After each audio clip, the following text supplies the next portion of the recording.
ও মুসলমান সন্তান, মেয়ে বাবার হাতে দর্শিতা। আজকে এমন একটা জামানার মধ্যে আমরা প্রবেশ করেছি, চারিদিকে দেখি বেনা জিনা, ব্যভিচার, অন্যায়, জুলুম। আজকে চারিদিকে তাকায় দেখি শুধু জিনা আর জিনা। এই জিনাখোরের পক্ষ নিয়ে যিনি মামলা লড়বে তাকে আল্লাহ জাহান্নামে দিবে, জিনাখোরের পক্ষ নিয়ে যিনি আদালতে যাবে তাকে আল্লাহ জাহান্নামে নিবে। শোনো, বিবাহিত নারী, বিবাহিত পুরুষ যদি জিনা করে, শাস্ত্রের বিধান হলো তাদেরকে বুক পর্যন্ত মাটির মধ্যে পুঁততে হবে। শোন, বুক পর্যন্ত মাটির ভিতরে পুঁততে হবে, এরপরে কঙ্কার ছুঁড়ে মারতে হবে, পাথর ছুঁড়ে মারতে হবে। যতক্ষণ পর্যন্ত সে মৃত্যুবরণ করে না ততক্ষণ পর্যন্ত তার মারা বন্ধ হবে না। যখন নিশ্চিত হয়ে যাবেন সে মারা গেছে, মারা গেলে তারে খুঁজে উঠাইতে হবে, মাটি থেকে খুঁজে উঠাইতে হবে। উঠায়া তারে কি করতে হবে? দিবালয় মানুষের সামনে কুকুর শিয়ালদের লাশটা খাওয়া দিতে হবে। কোনো বিবাহিত পুরুষ, বিবাহিত নারী কোনো জানাজা পাবে না, বিবাহিত নারী, বিবাহিত পুরুষ কোনো দাফন পাবে না, বিবাহিত পুরুষ, বিবাহিত নারী এই দুনিয়ার মধ্যে কোনো কাফন পাবে না। এখন যারা জিনা করেছিস ভালো করে শুনে নে, একটারও জানাজা হবে না, একটারও দাফন হবে না, একটারও কাফন হবে না। শরীয়তের বিধান হলো তোদেরকে কুত্তা শেল দিয়ে খাওয়া দিতে হবে। একটা বিচার যদি বাংলার জমিনে হতো, রাজশাহীর জমিনে হতো, আমার বিশ্বাস বাংলার জমিনে আর পরের বউ ব্যাগে নিয়ে যেত না, পরের বউর কাছে যেত না, পরের ছেলের প্রতি আসক্ত হতো না, পরের মেয়ের প্রতি আসক্ত হতো না, কারণ জিনা ব্যভিচার চিরতরে বন্ধ হয়ে যেত। জোরে বলেন ঠিক কিনা? আজকে একটা মুসলমানের বাড়িতে পর্দা নাই, একটা মুসলমানের বাড়িতে অনুমতি লাগে না রে মুসলমান। আজকে বেগানা পুরুষ রাস্তা দিয়ে ঘরে, বেগানা মহিলারা রাস্তা দিয়ে ঘরে। ইসলামের বিধান হলো যাদের সঙ্গে দেখা দিয়া জায়েজ তাদের সঙ্গে বিয়ে করা হারাম, হারাম, হারাম। যাদের সঙ্গে দেখা দিয়া হারাম তাদের সঙ্গে বিয়ে দিয়া হারাম, বিয়ে দিয়া জায়েজ। মুসলমান শোনো, এই আজকে আমার সমাজ খেয়ে ফেললো। খালাতো ভাই, মামাতো ভাই, ফুফতো ভাই, খালাতো বোন, ফুফতো বোন, মামাতো বোন, আমার সমাজ, আমার জাতি নষ্ট হয়ে যায়। এই নষ্ট থেকে বাঁচতে হবে, কারণ আল্লাহ তো লিখে রাখছে একটা নয়, দুটি নয়। আল্লাহ বলেন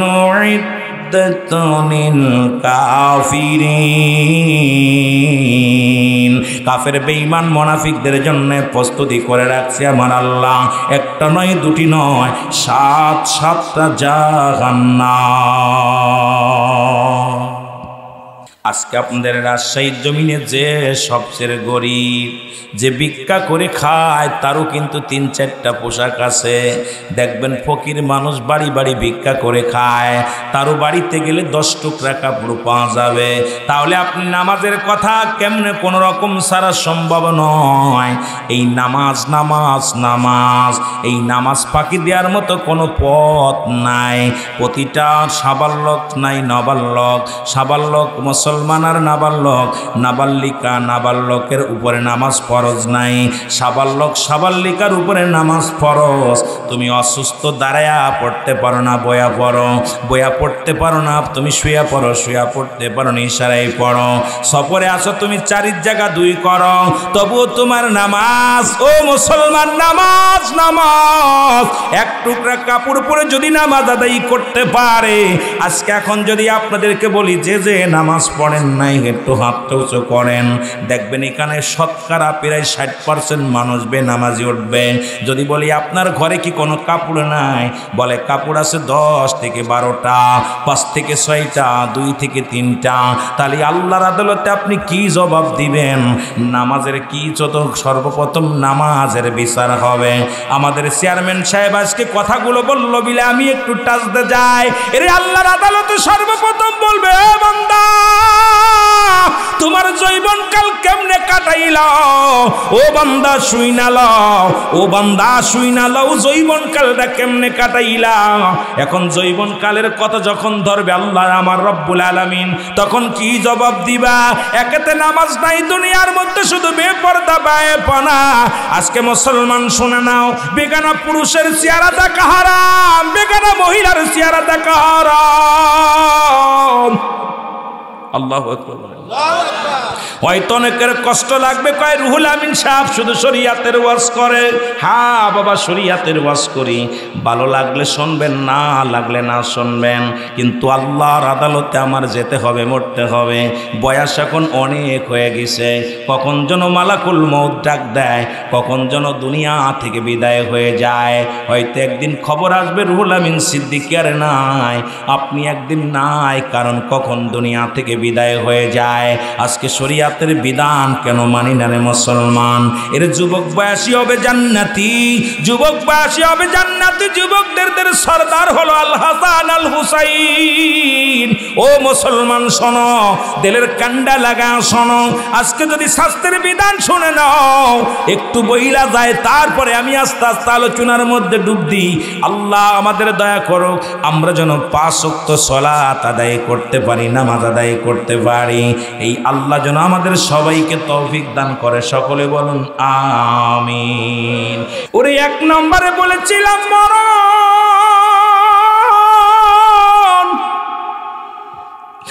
আল্লামা মুফতি আমজাদ আলী সাহেব একটা কিতাব লিখলো, কিতাবের নাম বাহারে শরিয়াত।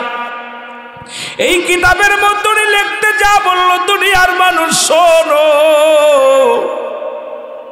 সব চাইতে সহজ মৃত্যু যেটা হয়, 70টা উটের গায়ের চামড়া জবাই না করিয়া উল্টো দিকে টান দিয়া লবণ আর মরিচ লাগা দিলে যতটুক যন্ত্রণা হয়, এর চাইতে 70 গুণ যন্ত্রণা হলো একটা সাধারণ মৃত্যু।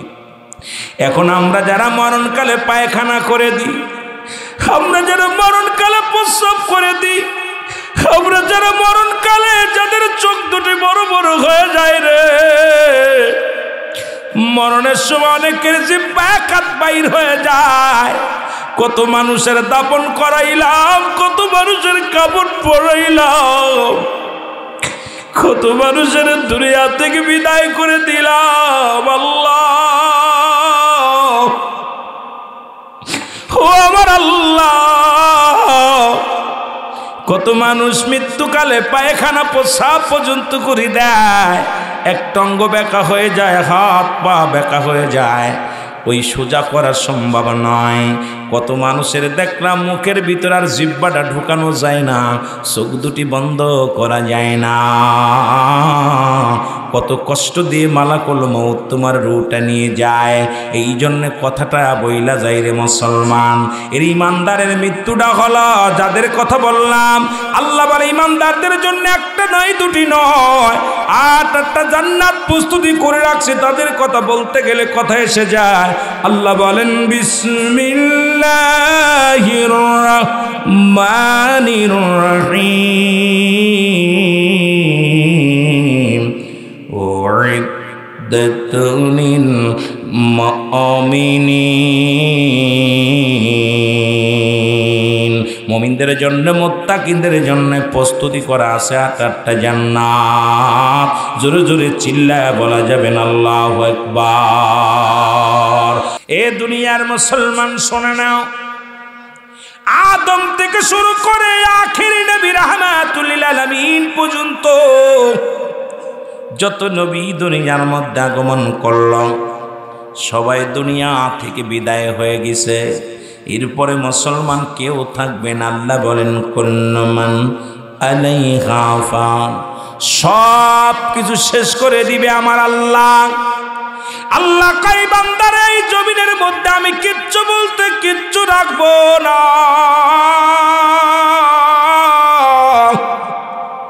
এই জমিনের মাটিগুলো পুড়ে আমি তামা বানায়া দিব।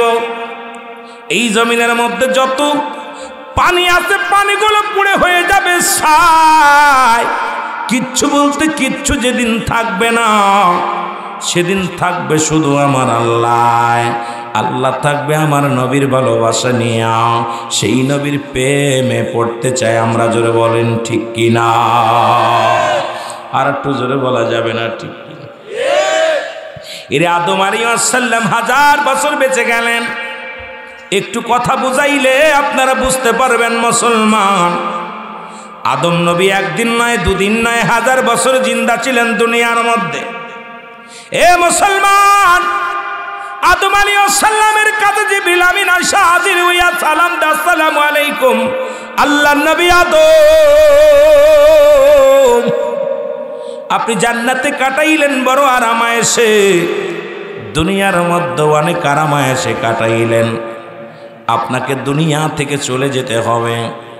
মালাকুল মউত আমি আপনার কাছে হাজির হয়ে গেছি, আপনি কখন যেতে চান আগে একটু বলে দেন।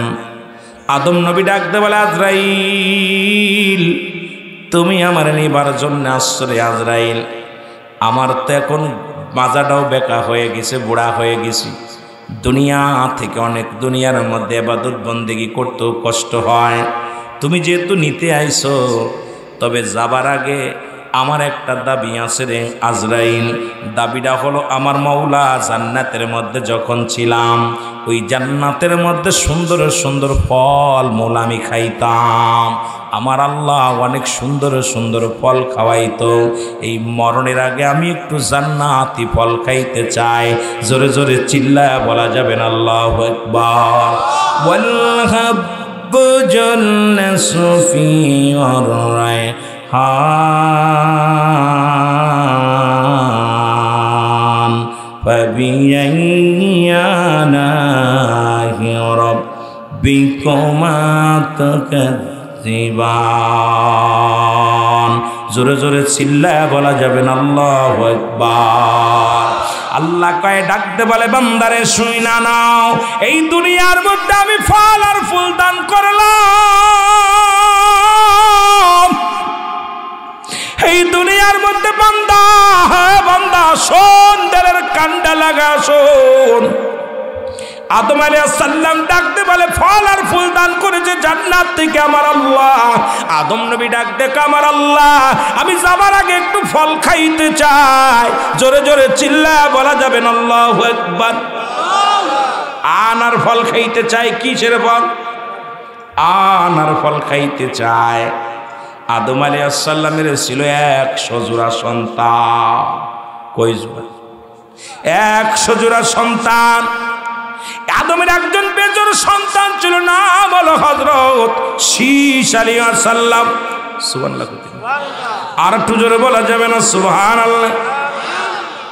এরে শীস নবী সবাইকে আদম নবী ডাকতে বলে, আমার বাচ্চারা শোনো, আমি তোমার বাবা বুড়া মানুষ, আমার জন্য কিছু ফলের ব্যবস্থা করো, আমি কিছু ফল খাইতে চাই। সন্তানেরা ফলের সন্ধানে রওনা হয়ে গেল বাজারে, ফল আনতে চলে গেল, কিন্তু সারা দিন কেটে যায়, কেউ ফল আনতে পারে না, আনার ফলও পায় না, ফল পায় না। এর আদম নবী ডাকতে বলে, বাবা শীস, তুমি তো আমার পরে পয়গম্বর, তুমি চাও আল্লাহর কাছে চাও। শীস আলাইহিস সালাম ডাকতে বলে, বাবা আদম, এ বাবা আদম, আপনি হইলেন আদি পিতা, আপনি হলেন পৃথিবীর প্রথম মানুষ গো, আপনি প্রথম জান্নাতে প্রবেশকারী মানুষ গো। ও বাবা আদম, আমার মন বলে আপনি যদি আল্লাহর কাছে চান, আমার আল্লাহর কাছে চাইতে দেরি, আল্লাহর দিতে দেরি নয়, আপনি আল্লাহর কাছে একবার চেয়ে দেখেন। আদম নবী কয়, বাবা শীস, আমি কোন মুখ লয়ে আল্লাহর কাছে চাইব? একবার আমি ক্ষমা চাইলাম আল্লাহর কাছে, বলেছিলাম রব্বানা যালামনা আনফুসানা ওয়া ইল্লাম তাগফির লানা ওয়া তারহামনা লানাকুনান্না মিনাল খাসিরিন। আল্লাহু আকবার বলো না। এই মোল্লা, আমি আদম সেদিন কেঁদেছিলাম, এ আমার আল্লাহ, আমি জালিমদের অন্তর্ভুক্তে গেছি, আমারে তুমি ক্ষমা করে দাও। এরে আমার আল্লাহ ক্ষমা করে দিয়েছিল, আমারে তো জান্নাতের মধ্যে অনেক সুন্দর রেখেছিল গো, কত সুন্দর খাবার ব্যবস্থা, থাকার ব্যবস্থা, আমার কপালে সয় নাই। আমি ওখান থেকে চলে আসছি আল্লাহর সঙ্গে, আমি কি করেছি? ভুল করেছি। আমি আল্লাহর কাছে চাইতে বড় লজ্জা হয়, আমার আল্লাহর কাছে আমি কোন মুখ নিয়ে চাইব? একবার তো আমি ভুল করার পর ক্ষমা চাইলাম।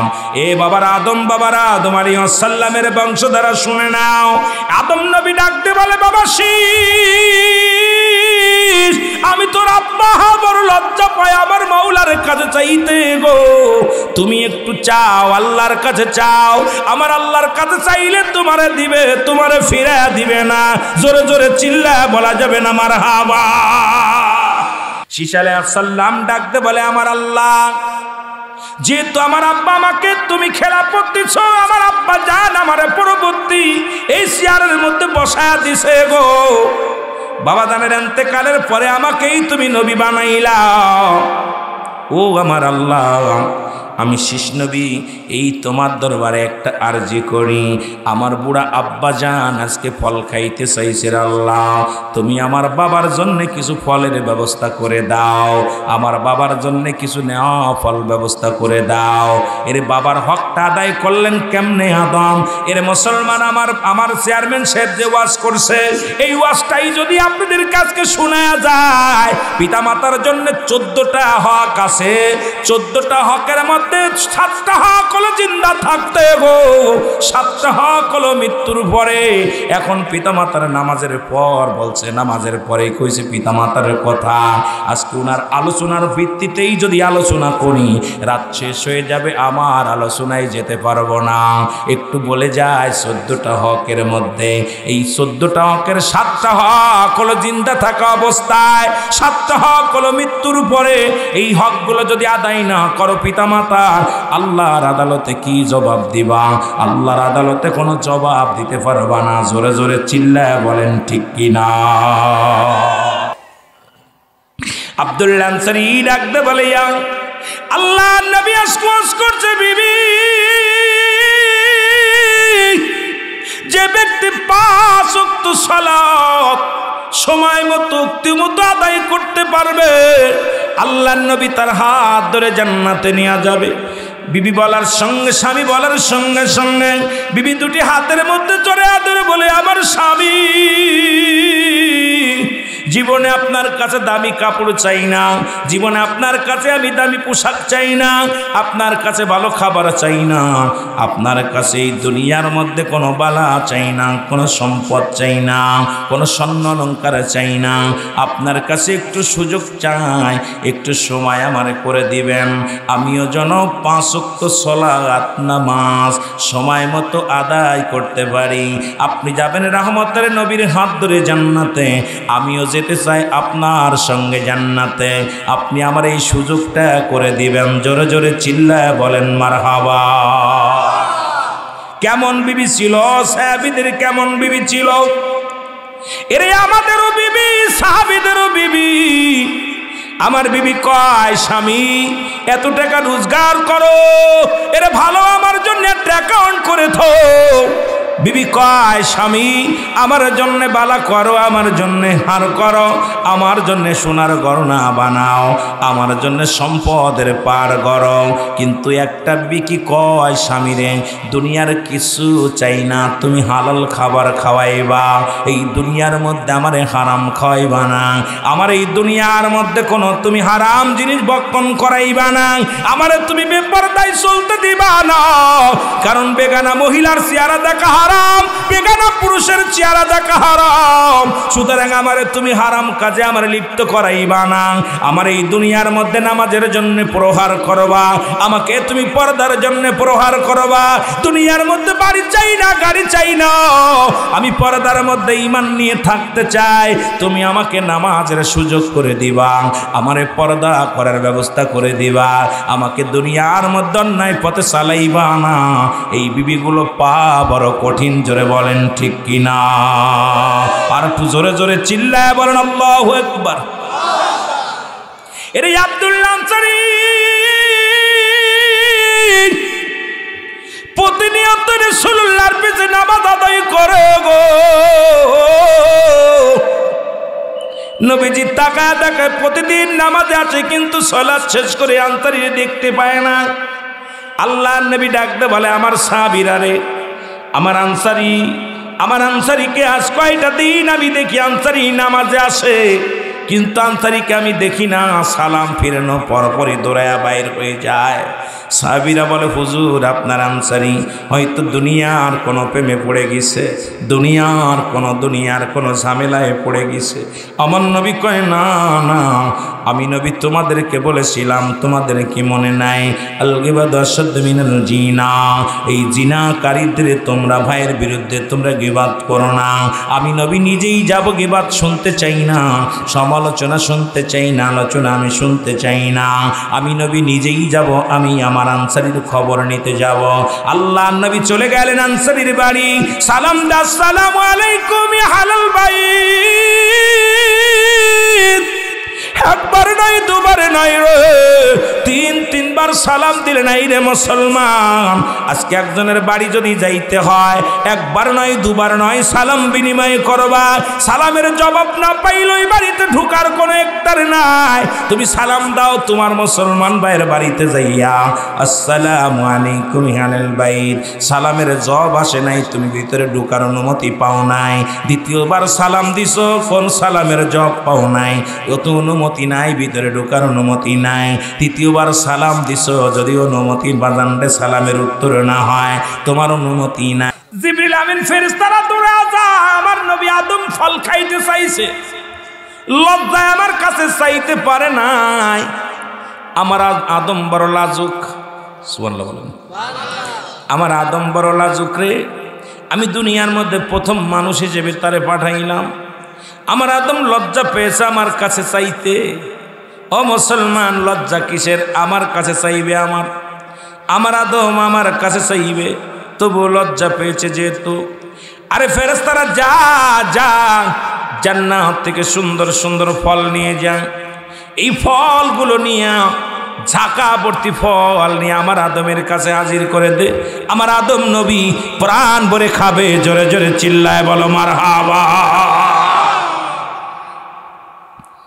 ঝাঁকা বইরা ফল নিয়ে জান্নাত থেকে ফেরেশতারা যখন নিয়ে রওনা হয়ে গেল, আমার আল্লাহ ডাকতে বলে ফেরেশতারা দাঁড়াও, তোমরা দাঁড়াও। আমার আদমের সব সন্তানদের বিয়ে শাদী হয়ে গেছে, আমার আদমের একমাত্র বাকি আছে শীষ আলাইহিস সালাম।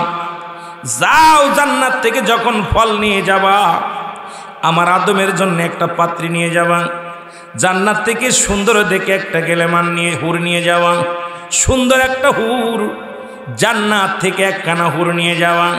আমার আদমের কলিজার টুকরা সন্তান শীষের সঙ্গে বিবাহ দিয়ে দিবা, কারণ মরণের আগে বাবা এজন্য তার সন্তানাদিকে সুন্দরভাবে গুছায় থুয়ে আসতে পারে। জোরে জোরে চিল্লায় বলা যাবে না মারহাবা। জান্নাতি ফল নিয়ে চলে আসছেন, একজন হুর নিয়ে চলে আসছেন জিবরিল আমিন। এসে আদম নবীর সামনে ফলের জায়গা থুয়ে বলে, আল্লাহর নবী আদম, এই লান ফল, আপনার জন্য জান্নাত থেকে ফল আনছি, যেটা ভালো লাগে সেটা খান, আপনি যেটা ভালো লাগে প্রাণ ভরে খান, তৃপ্তি সহকারে খান। আদম নবী ফল হাত দিতে গেলেন, তাকায় দেখে জিবরিল আমিনের পাখার পাশে একটা মেয়ে দাঁড়ায় রয়েছে, সুন্দরী একটা মেয়ে। জিবরিল আমিনকে ডাকতে বলে, মুসলমান আল্লাহর নবী আদম ডাকতে বলে জিবরিল আমিন রে, ওই মেয়েটা কে? ওরা তো দুনিয়ার জগতে আমি দেখি নাই। যেহেতু আমার মুসলমান আদম নবীর উম্মত ছিল 40,000 উম্মত ছিল, জোরে বলেন মারহাবা। কত হাজার? 40,000 উম্মত ছিল। এর মধ্যে মুসলমান 100 জোড়া সন্তানই তো তার ছিল। বাবারা আমার শোনো, এর থেকে আওলাদ বেড়েছিল, অনেক নাতিপুতি অনেক হয়েছিল। এই জন্য অনেক আলোচনা, এই কথাগুলো বলতে গেলে অনেক লম্বা আলোচনা হয়ে যাবে, আমি সংক্ষিপ্তে বোঝায়া যায়। আদম নবী ডাকতে কয়, সুন্দরী মেয়েটাকে? জিবরিল আমিন মিসকেটটা হেসে দিয়ে বলে, নবী গো, এটা দুনিয়ার কোনো মেয়ে নয়, আমার আল্লাহ তাআলা জান্নাত থেকে আপনার সন্তান কলিজার টুকরা শীষ আলাইহিস সালামের জন্য বরাদ্দ করেছে। আপনি শীষের সঙ্গে এই মেয়েটার বিবাহ পড়ায়া দেন। জোরে জোরে বলেন মারহাবা। আর একটু জোরে বল আল্লাহু আকবার। আদম আলাইহিস সালাম আলহামদুলিল্লাহ বলে, আল্লাহ আমিও প্রেশানিত হয়ে গেছিলাম, আমার শীষের কাল লাগে বিয়ে দিব, আমার শীষের তো কোনো জোড়া নাই, শীষের তো কোনো জোড়া নাই, কাল লাগে বিয়ে দিব। অনেক মুসলমান শোনো, বিয়ে শাদী হয়ে গেল, আল্লাহ পাক বলেন জিবরিল রে আদম নবীর বলে দাও যত মেহমান আসছে সমস্ত মেহমানদেরকে যত ফল জান্নাত থেকে যত ফলগুলো আনছি এই ফলগুলো তাদেরকে তৃপ্তি সহকারে খাইতে দাও, তাদেরকে মেহমানদারি করো। আদম আলাইহিস সালাম জান্নাতি ফল দিয়ে মেহমানদারি করলেন এবং ওই দিন হযরত মুসলমান শীশ আলাইহিস সালামের সঙ্গে ওই জান্নাতি মুসলমান হুরের সঙ্গে বিবাহ হয়ে গেল। জোরে জোরে চিল্লায় বলেন মারহাবা। আর একটু জোরে বলেন আল্লাহু আকবার। বিয়ে কমপ্লিট হলো। আজরাইল এবার আল্লাহ আজরাইল আর দেরি করো না, আদম নবীরে নিয়ে আসো, সময় হয়ে গেছে, আর বেশি দিন থাকা যাবে না, নিয়ে আসো। আদম আলাইহিস সালামের কাছে আজরাইল হাজির। জিবরিল বিদায়ের পরে আজরাইল হাজির হয়ে গেছে আদম আলাইহিস সালামের কাছে। ডাকতে বলে আল্লাহর নবী আদম,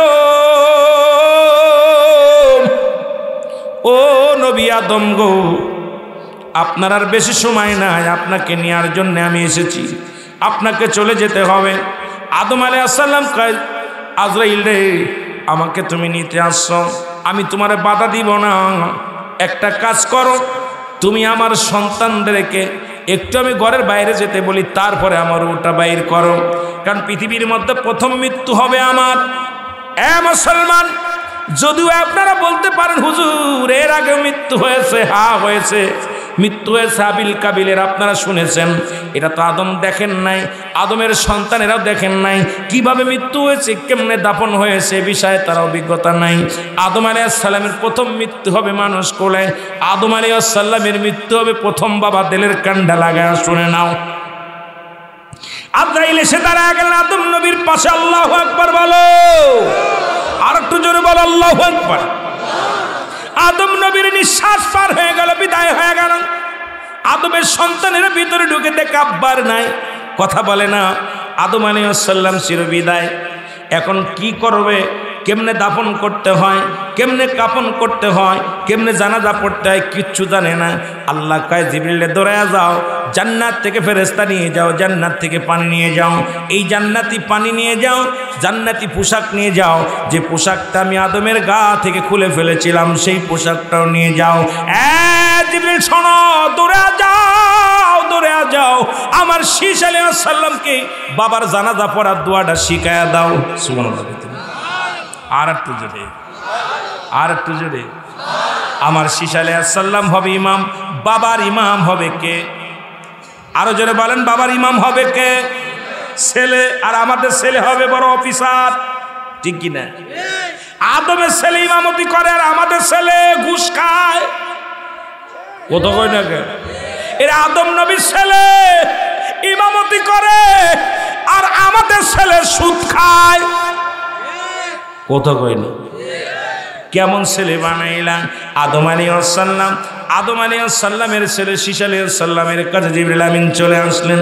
জিবরিল আমিন আইসা বলে হুজুর কানে কানে বলে দিলেন কেমনে গোসল করাবে, কেমনে দাফন করাবে, কেমনে কাফন পরাবে, কেমনে জানাজা পড়াবে, সমস্ত দোয়াগুলো আদম আলাইহিস সালামের ছেলে শীশ আলাইহিস সালামের কানে কানে বলে দিলেন। এবার আদম আলাইহিস সালাম কে জানাজার জন্য দাঁড়াইলেন। শীশ আলাইহিস সালাম ইমাম হলেন।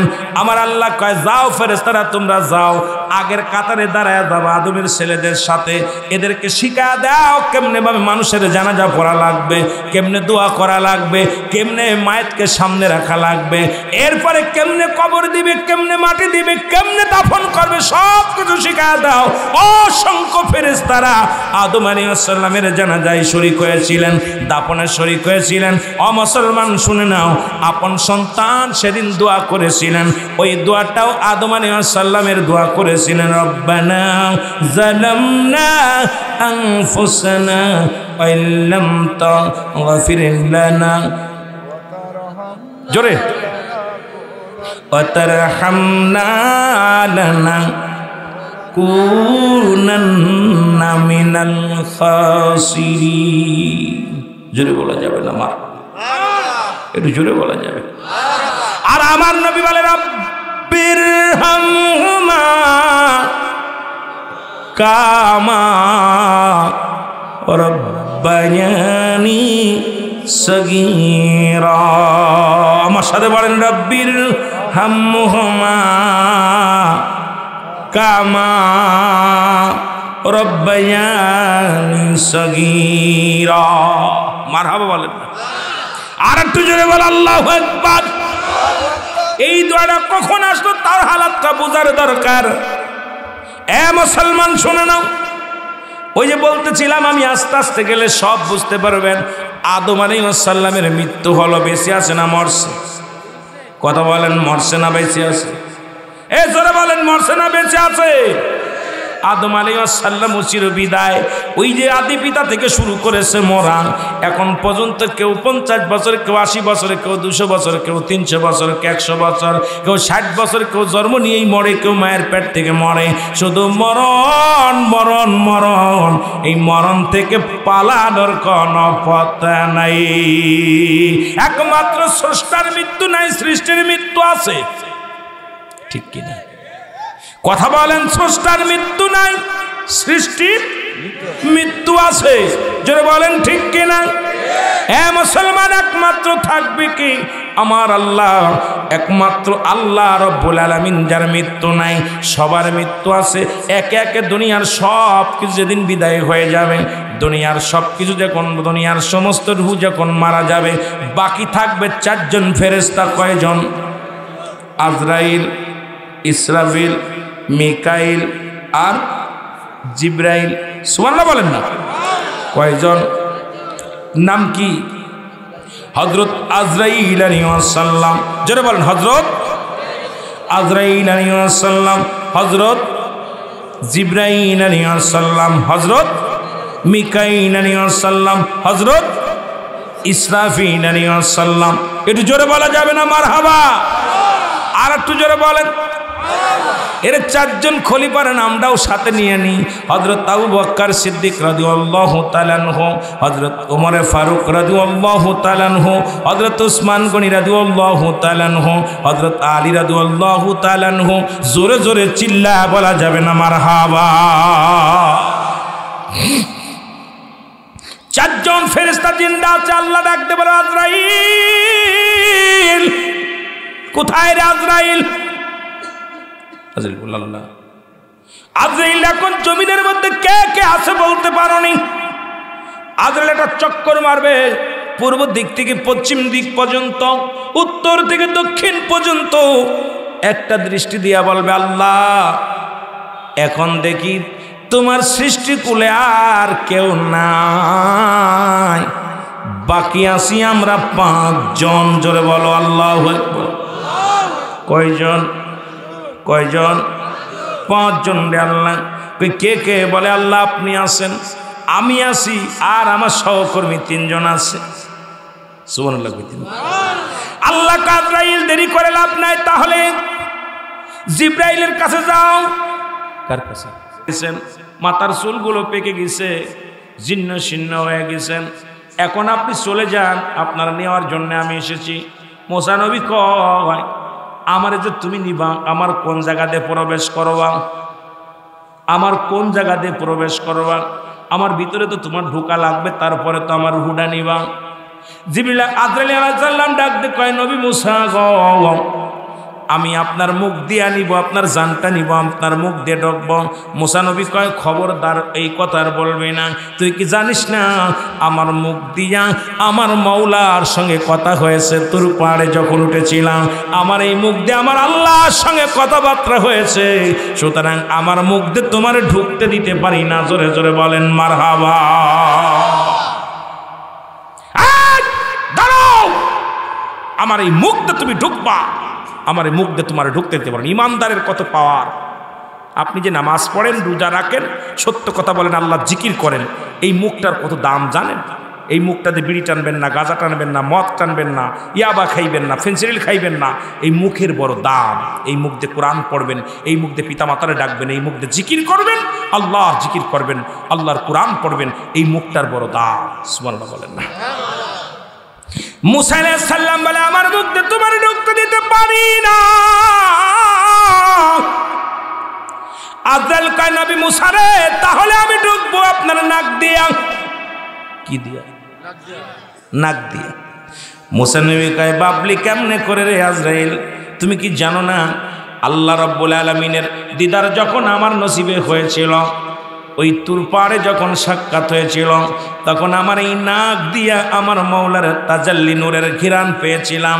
আমার নাক দিয়ে তোমার ঢুকতে দিতে পারি না, আমার এই নাক দিয়ে আমার মৌলার তাজাল্লি নূরের ঢেউ ঢুকেছে। আমার মৌলা জান্নাতি ঘিরান আমি নাক দিয়ে প্রবেশ করেছে, আমার নাক দিয়ে তোমার আমি ঢুকতে দিতে পারি না।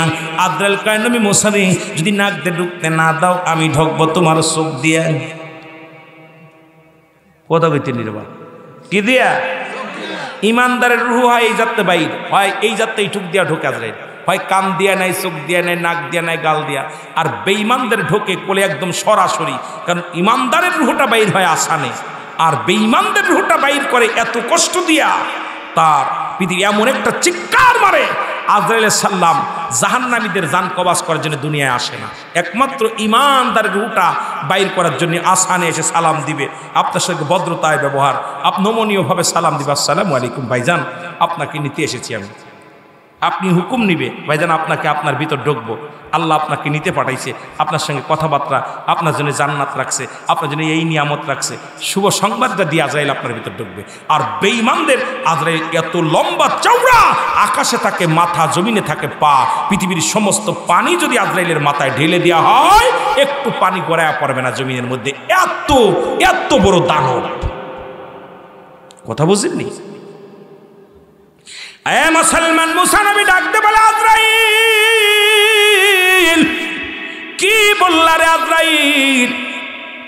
আজরাইল কয়, হুজুর আপনার চোখ দিয়ে আমি ঢুকবো। কয়, আজরাইল তুমি কি ভুলে গেছো? তুমি কি জানো না আমার আল্লাহ তাআলার সঙ্গে যখন আমার তুরফারে দেখা হয়, আল্লাহর নূরের তাজাল্লি এখানে আমার চোখ দিয়ে দেখেছি, আমার নূরের তাজাল্লির ঢেউ আমার চোখে লাগছে, আমার চোখ দিয়ে তোমারে আমি কোনোদিন ঢুকতে দিতে পারি না। জোরে বলেন মারহাবা।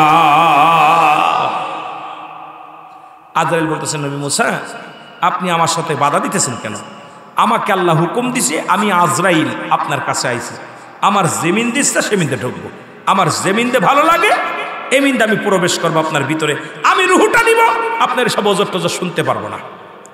মুসা আলাইহিস সালামের রাগ বেশি, এত জোরে একটা থাপ্পড় মারছে আজরাইলের, একে থাপ্পড়ে আজরাইলের চোখ দুইটা উড়িয়ে গেছে। আল্লাহু আকবার বলেন, আরো জোরে, আরো জোরে।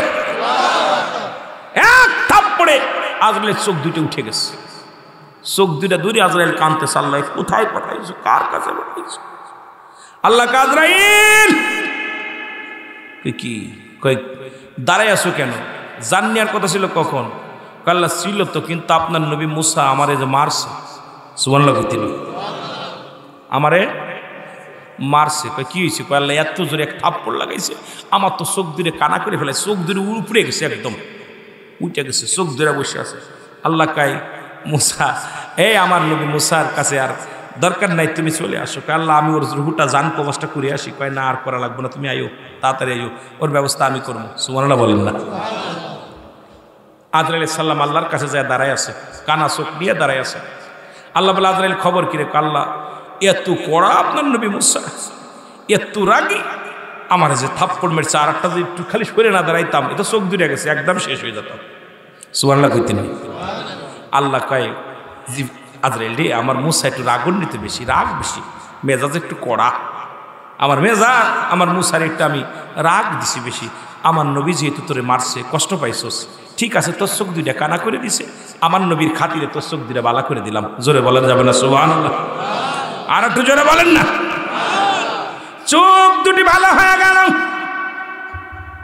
আমার নবী যেহেতু তোর মায়েরা চোখ দুটি কানা করে দিছে, আমি আল্লাহ আমার কুদরতি হাত দিয়া তোমার চোখ দুটি ভালো করে দিলাম রে আজরাইল। আজরাইল কয়, মালিক আমাকে এখনই হুকুম দেন, আমি যাব মুসা নবীর রূহটা বাইর করতে, তাড়াতাড়ি হুকুম দেন। আল্লাহ কয়, না, আমার মুসার কাছে আর তোমার যাওয়া লাগবে না, ওটার ব্যবস্থা আমি নিজেই করবো। জোরে বলেন মারহাবা। ইমানদারের পাওয়ার। আল্লাহ বলেন, নবী মুসা ইলহাম হয়, নবী মুসা, মুসা কাল্লা লাব্বাইক আল্লাহ। কই নবী মুসা রে, আজরাইলের সঙ্গে তো হট্টগোল বাঁধাইলা, আজরাইল তো মাইরে কানা করে দিছো, আজরাইল তো আমার কাছে বড় কষ্ট পেয়েছে, নালিশ দিছে। এখন আমি তোমার কাছে বলতে চাই, ও নবী মুসা, তোমারে আমি অনেক ভালোবাসি রে মুসা, তুমি আমার পয়গম্বর, আমার বন্ধু। আমি তোমার একটা সুযোগ দিলাম, একটা মেশির গায়ে যতগুলো পশম আছে, একটা বকরির গায়ে যতগুলো পশম আছে, এত হাজার বছর যদি দুনিয়ার মধ্যে আপনি বাঁচতে চান, আমি আল্লাহ এত হাজার বছর আপনার হায়াত বাড়ায়া দিলাম।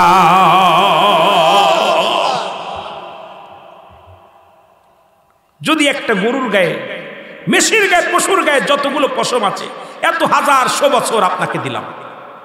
নবী মুসা কাল্লা আমি নিলাম, আমি নিলাম, তবে জানতে চাই তারপরে কি হবে।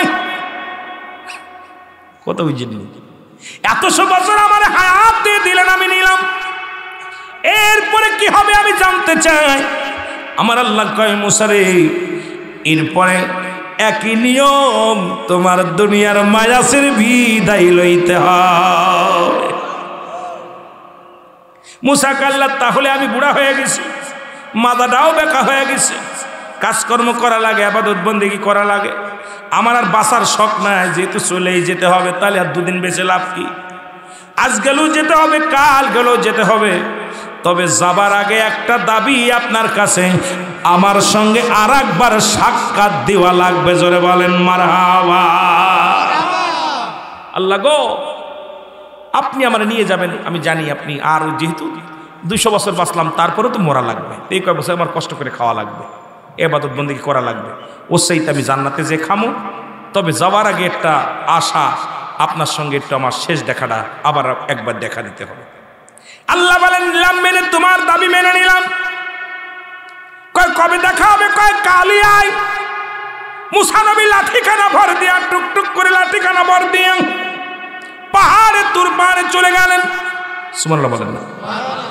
তুর পাহাড়ে যাইয়া মুসা নবী আল্লাহর সঙ্গে আলাপ হয়, অনেক বিস্তারিত লম্বা আলোচনা হয়। আলোচনা শেষ করার পর মুসা নবী বলে, আল্লাহ আমি গেলাম তালি। আল্লাহ কয় যাও। যাবার সময় আল্লাহর কাছে মুসা নবী দাবি করে, আল্লাহ আমি বনি ইসরাইলের একজন নবী, আপনার কাছে একটা দাবি করে যায়, আমার বনি ইসরাইলের সমস্ত মাকলুকাতকে একটু খাবার ব্যবস্থা করে দিবেন, কেউ যেন খোদায় কষ্ট না পায়। আল্লাহ আমার জীবনের শেষ সাক্ষাৎ, এই হলো আমার জীবনের শেষ দিদার, আর জীবনে আপনার সাথে সাক্ষাৎ হবে না, তুর পারে আসতে পারবো না, শরিয়াতে আর আপনার সঙ্গে দেখা হবে না। আজকে আমার বিদায় লগ্নে আপনার কাছে একটা দাবি করে যায়, আমার কমের কোনো লোকজন না খেয়ে মারা যায়, আপনি একটু খাবার ব্যবস্থা করে দিবেন। জোরে জোরে চিল্লায় বলা যাবে না মারহাবা। নবী মুসা তার কমের জন্য দোয়া চাইলেন, আর আমরা চাই নিজের জন্য দোয়া, ঠিক কি না? নবী মুসা ডাকতে বলেন, আল্লাহ আমার কমের ব্যবস্থা করো। আল্লাহ বলেন, নবী রে, মুসারে তুমি যাও। মুসা নবী রওনা হয়ে গেলে আমি ডাকবো। লাঠিখানা ভরতে তুর পাহাড় থেকে রওনা হলেন। আমার আল্লাহ ডাকতে বলেন, নবী মুসা তোমার হাতে কি? পায় লাঠি। হাতে কি? লাঠি। লাঠি নিয়ে উঠছো তুমি তুর পাহাড়ে, তোমার ওই লাঠি দিয়ে একটা বাড়ি মারো পাহাড়ের উপরে। সুবহানাল্লাহ। আর একটু জোরে। মুসা নবী একটা লাঠি দিয়ে একটা বাড়ি মারলেন পাহাড়ের উপরে। যখন বাড়ি মারলেন, সঙ্গে সঙ্গে বিশাল একটা নদী। মুসা নবী কাল্লায় কি আশ্চর্যজনক, এই পাহাড়ের মধ্যে এত বড় নদী আসলো কই থেকে? পানি আসলো কই থেকে? আল্লাহ কয়, মুসারে দাঁড়ায় না থেকিয়া ওই পানির মধ্যে আর একটা বাড়ি মারো। মুসা নবী বাড়ি মারলেন, আর একটা বাড়ি মারলেন পানির মধ্যে, বিশাল একটা পাথর ভেসে আসলেন। সুবহানাল্লাহ। আর একটু জোরে বলেন। নবী মুসা কাল্লা কি আশ্চর্যজনক, পানির মধ্যে এত বড় পাথর ভেসে আসে রে আল্লাহ। আল্লাহ কয়, মুসার এই পাথরের মধ্যে আর একটা বাড়ি মারো। মুসা নবী পাথরের মধ্যে আর একটা বাড়ি মারলেন, পাথরের ভিতরে থেকে একটা তাজা হরিণ বাইর হয়ে গেল। জোরে জোরে চিল্লা বলা যাবে না মারহাবা। তাজা হরিণ। মুসা নবী আশ্চর্য হয়ে গেলেন হরিণ খানা দেখা, পাথরের মধ্যে হরিণ। আল্লাহ কয়, মুসারে হরিণের মুখের দিকে তাকায় দেখো। মুসা নবী হরিণের মুখের দিকে তাকায় দেখে, মুখের মধ্যে তাজা ঘাস, গালের মধ্যে ঘাস আছে। সুবহানাল্লাহ। আর একটু জোরে বলেন। তাজা ঘাস, আল্লাহ নবী মুসা কাল্লা কি আশ্চর্যজনক ব্যাপার, পাহাড়ের মধ্যে নদী, নদীর মধ্যে পাথর, পাথরের মধ্যে হরিণ, এর মুখের মধ্যে তাজা ঘাস। আমার আল্লাহ কয় মুসারে শুনে নাও, শুধু তোমার বনি ইসরাইল নয়, গোটা পৃথিবীর মাকলুকাতের মালিক আমি হলাম স্রষ্টা, তুমি হলে সৃষ্টি। সব মাকলুকাতকে আমি আল্লাহ খাওয়াই, যেখানে আছে সে হালাতে আছে আমি আল্লাহ তার খাবারের ব্যবস্থা, রিজিকের ব্যবস্থা, মরণের ব্যবস্থা, হায়াতের ব্যবস্থা, সব কিছুর মালিক হলাম আমি আল্লাহ। মুসারে তাকায় দেখো, তোমার বনি ইসরাইলের লোক শুধু নয়, ওই পাথরের মধ্যে হরিণ আছে, ওটাকেও আমি খাওয়া। এরা ঘুষখোররা, শোন, ঘুষ খাস তো খালি খালি খাবি, ঘুষ খাবি। আল্লাহ খাওয়ানোর মালিক রে, ঘুষ খেয়ে কি করবি? ঘুষ সুদ খায়া। আমার ভাইরা, আমার বন্ধুরা, আমার মুসা নবী মাথা নত করে দিলেন, কাল্লাম ক্ষমা চাই আল্লাহ, বুঝতে বাকি নেই। আল্লাহ তুমি কি মখলুক সব। আল্লাহ কয় আমি যে স্রষ্টা, তোর হলো সৃষ্টি। সন্তানের জন্য বাবার যেমন পড়ে, সন্তান হলে বাবা কিভাবে খাওয়াবে বাবাই ভালো জানে। মা কেমনে কি খাইলে দুধ হবে বাড়বে, মা ওষুধ খাবে, কোনো মার যে মার দুধ হয় না সেই মা কি করে, ওষুধ পানি খায়, গাছগাছরা খায়, খাবার খায়, ভালো তাড়াতাড়ি খায় যে আমার সন্তান যাতে না খেয়ে থাকে। সন্তান যখন কান্নাকাটি করে মা পাগল হয়ে যায়, জোরে বলেন ঠিক কিনা? সন্তান যখন কান্নাকাটি করে একটু কাবু হয়ে যায়, মা বাবা দুজনই পাগল হয়ে যায়। তদ্রুপ বান্দা, আমার আল্লাহ হলো স্রষ্টা, আমরা হলাম সৃষ্টি। সৃষ্টিতে কিভাবে থাকবে, কি হালাতে থাকবে, কি খাবে, এর ব্যবস্থা কে করেছে? জোরে বলেন কে? সব কিছুর দায়িত্ব আমার আল্লাহ। আমার ভাইরা, আমার বন্ধুরা, আমার আল্লাহ রাব্বুল আলামিন বলে মুসা রে, দেখছো নি? আল্লাহ দেখছি, এবার আমি যাই। মুসা নবী রওনা হয়ে গেলেন। পথের মধ্যে আসতে দেখে 7 জন ব্যক্তি একটা কবর খোঁড়ে, বিশাল একটা কবর খুঁজতেছে। নবী মুসা চিন্তা করে, এলাকার মধ্যে তো কোনো মানুষ নাই, এলাকার মধ্যে কোনো বাড়ি নাই, ঘর নাই, এখানে কেন আজগবি কবর খোঁজে? কে ঘুমাইবে, কে মারা গেছে? মুসা নবী আস্তে আস্তে চলে এসে সালাম দেয়, আসসালামু আলাইকুম ভাইরা। ওয়ালাইকুম আসসালাম। আপনারা কবর খোঁজেন কার? আমাদের এলাকা একজন মারা গেছে, এখানে তার শোয়াবো, তার কবর খুঁজতেছি। আপনি তো আল্লাহর নবী মুসা। বলে হ্যাঁ। তাহলে আপনি যদি একটু শরীক হতেন কবর খোঁজায় তাহলে ভালো হতো। মুসা নবী কয় তাহলে দাও, খুনটা কুড়াল দাও, আমি খুশি। মুসা নবী কবর খুঁজতে লেগে গেলেন। ফেরেশতারা শুধু তাকায় তাকায় দেখতেছেন। আমার আল্লাহ ওই 7 জন কোনো মানুষ ছিলেন না, ওই 7 জনই ছিল আল্লাহর ফেরেশতা।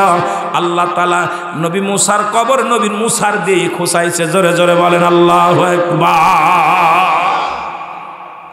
মুসা নবী কবর খোঁজে, ফেরেশতারা কয় হুজুর আপনি তো দারুণ কবর খুঁজতে পারেন।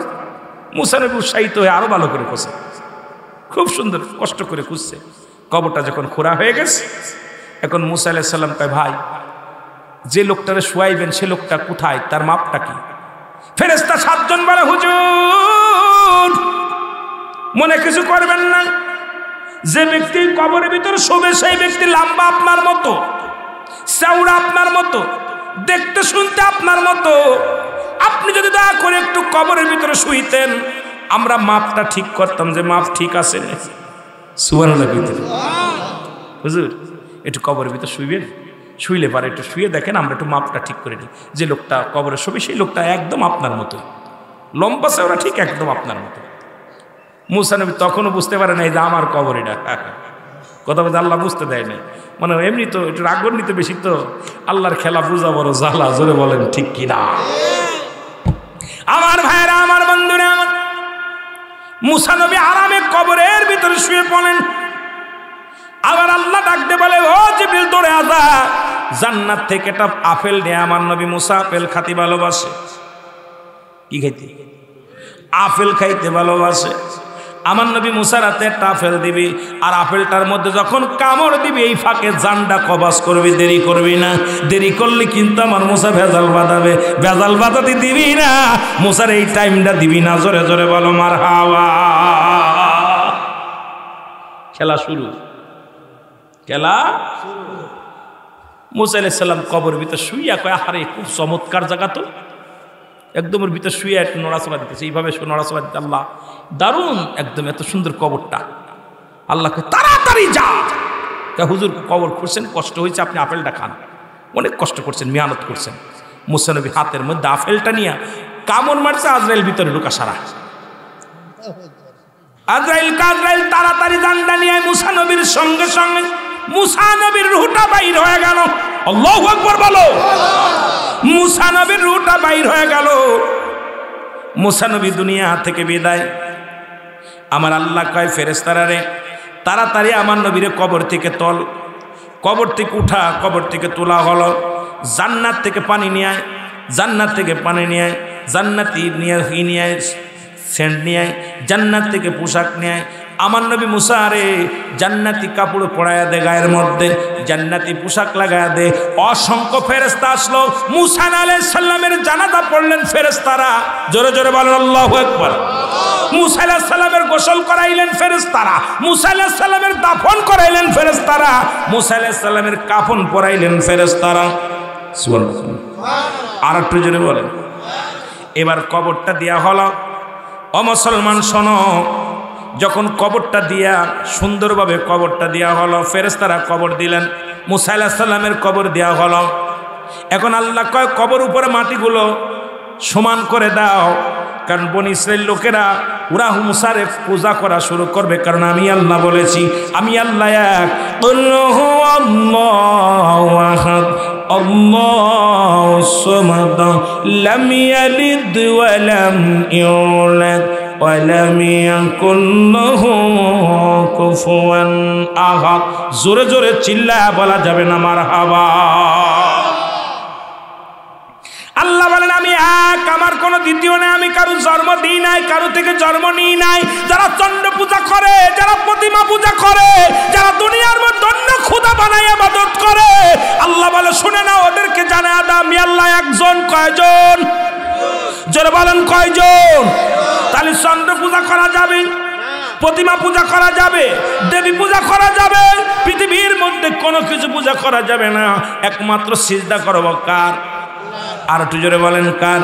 আল্লাহ বলেন আমি আসমান জমিনের মধ্যে আমার সমতুল্য, আমার সমকক্ষ আর কাউকে আমি বানাই নাই, কারণ আমি কারো থেকে জন্ম নিই নাই।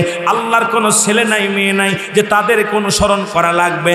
আল্লাহ কারোর বংশ নেই, আল্লাহর কোনো বংশ নাই যে সেই বংশের অনুসরণ অনুকরণ করা লাগবে। সুতরাং আল্লাহ বলে বান্দারে আমি আল্লাহ এক। মারহাবা কইতেন না? আল্লাহ আমি কয়জন? আরো জোরে বলেন কয়জন? আমি আল্লাহ একজন। গোলামি করবি আমি আল্লাহর, দাসত্ব করবি আমি আল্লাহর, বন্দেগি করবি আমি আল্লাহর। এ মুসলমান শুনে নাও, সব কিছু পার একমাত্র যোগ্য হলাম হলো আমি মাওলা। আমি হলাম স্রষ্টা, তোরা হলো সৃষ্টি। আমি তোদেরকে আমি বানাইলাম, আমি সৃষ্টিকুলের শ্রেষ্ঠ। সুতরাং তোরা আমার ইবাদত বন্দেগি করবি। জোরে জোরে বলেন ঠিক কিনা? মুসা নবীর কবরটা হয়ে গেল দিও, মাটিগুলো সমান করে দিল। আজ পর্যন্ত বনি ইসরাইল লোকেরা জানে না কোথায় নবী মুসার কবর। এ মুসলমান, ওই কমের লোকেরা আন্দাজের পর চিন্তা করে মুসা নবী এই পথে যাইতেছিল তুরু পাহাড়ে, এই পথের মধ্যে কোথাও মৃত্যু হয়েছে, হয়তো মুসা নবীকে আল্লাহ উঠায় আনিছে। কিন্তু দুনিয়ার মধ্যে 4 জন নবী এখনো জিন্দা আছে। কয়জন জানা আসেনি নামগুলো? এই 4 জন নবী জিন্দা আছে। তার মধ্যে একজন হলো যিনি পাহাড়ের দায়িত্ব আছে, তার নাম হলো হযরত ইদ্রিস আলাইহিস সালাম। একজন মুসলমান জান্নাতের মধ্যে আছে, তার নাম হলো, মুসলমান শুনে নেন, যিনি পাহাড়ের দায়িত্ব আছে তার নাম হলো ইলিয়াস আলাইহিস সালাম। নাম কি? হযরত ইলিয়াস আলাইহিস সালাম। যিনি জান্নাতের মধ্যে আছে তার নাম হলো হযরত ইদ্রিস আলাইহিস সালাম। যিনি পানির দায়িত্বে আছেন তিনি হলো হযরত খিজির আলাইহিস সালাম। আর একজন নবী আসবেন আপনার আমার উম্মাহ, আমার নবীর উম্মত হইয়া। এই নবীর নাম কি জানা আসেনি? সবাই আমরা জানি, তার নাম হলো হযরত মারহাবা। একটু জোরে কইতেন। এই পাশে মানে একজন দুজন কইছি, এই পাশের লোক ঘুমাচ্ছে। কয়জন বেঁচে আছে নবী? জোরে বলেন কয়জন? পাহাড়ের দায়িত্ব আছে কে? হযরত। নবীদের নাম কইতেন এইরকম আসতে, ওইরকম কইলে ইলিয়াস কইলে হইবে না, আদবের সঙ্গে। হযরত ইলিয়াস আলাইহিস সালাম ওনাকে আল্লাহ দিছে দায়িত্ব, পাহাড়ের দায়িত্ব। লম্বা আলোচনা বাইর হয়ে যাচ্ছে, কিন্তু কবরের কথা মরণের কথা বলতে যাইয়া শুধু আলোচনা বাইর হচ্ছে। এখনো ঠিকমতো আলোচনায় যেতে পারি নাই, মূল আলোচনায় যেতে পারি নাই। শুধু মুসলমান সার কথা এখনো বলতে পারি নাই। এখন বর্তমান খালি ভূমিকার মধ্যে আসিরে মুসলমান। শুনে নাও, এই মুসা আলাইহিস সালামের কবরটা আন্দাজের উপরে বিশাল একটা লম্বা করে আরিয়া এরি করে দিয়েছে। এইটা হলো মুসা আলাইহিস সালামের কবর। আসলে মুসা নবীর কাফন দাফনের দায়িত্ব পালন করেছিল আমার আল্লাহর ফেরেশতারা। জোরে জোরে চিল্লায় বলেন মারহাবা। আর একটু জোরে বলো। তাহলে চারজন নবীর কথা বলে গেলাম। চারজন নবী জিন্দা আছে, তাদের একজনের নাম হলো হযরত ইলিয়াস আলাইহিস সালাম, পাহাড়ের দায়িত্ব। একজন জিন্দা আছে জান্নাতের মধ্যে, হযরত ইদ্রিস আলাইহিস সালাম। একজন পানির দায়িত্ব আছে, তিনি হলো হযরত খিজর আলাইহিস সালাম। আর একজন আমার নবীর উম্মত হয়ে আসবেন হযরত ঈসা আলাইহিস সালাম, ঈসা ইবনে মরিয়ম। জোরে জোরে চিল্লায় বলেন মারহাবা। আর একটু জোরে বলেন মারহাবা। এ আমার ভাইরা, আমার বন্ধুরা, আমার গভীর মনোযোগ। ওদিকে চলে গেল। এবার আমি কিছু উপদেশমূলক যুবকদের বলে যাই, আমার যুবক বাবারা, কারণ সমাজ বাঁচাতে হবে, জাতি বাঁচাইতে হবে, আমাদেরকে এখন বাঁচতে হবে। এই মরণের দিকটা আমরা ছিলাম, মরণের ভয় নাই। এখন দেখি মানুষ কবরে সেলফি তুলে ছেড়ে দেয়। মাঝে মাঝে দেখি দাদার সেলফি তোলে, বাবার সেলফি তোলে। বড় লজ্জাজনক, দাদার দাড়ি ধরে, মরা মানুষের দাড়ি ধরে সেলফি তোলে। হায়রে কপাল পুরা, তো কপাল পুরা। আরে মানুষ মহিলাতে গালি দিলে কষ্ট দূর হবে অন্তর থেকে।